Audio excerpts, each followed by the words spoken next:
भोजपुरी गीत के माध्यम से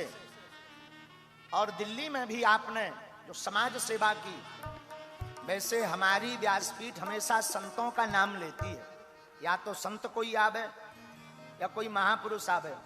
और आपको हम इसलिए अपनत्व में मानते हैं कि आपके ऊपर सरस्वती माँ की ऐसी कृपा है कि आप तत्क्षण गीत की रचना करके तुरंत गा देते हैं।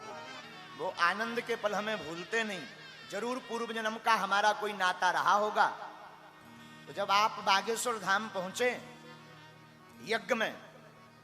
रात का समय था, बड़े विलंब से आप पहुंचे और वहां कीर्तन का आयोजन था। उस आयोजन में जब आपसे हम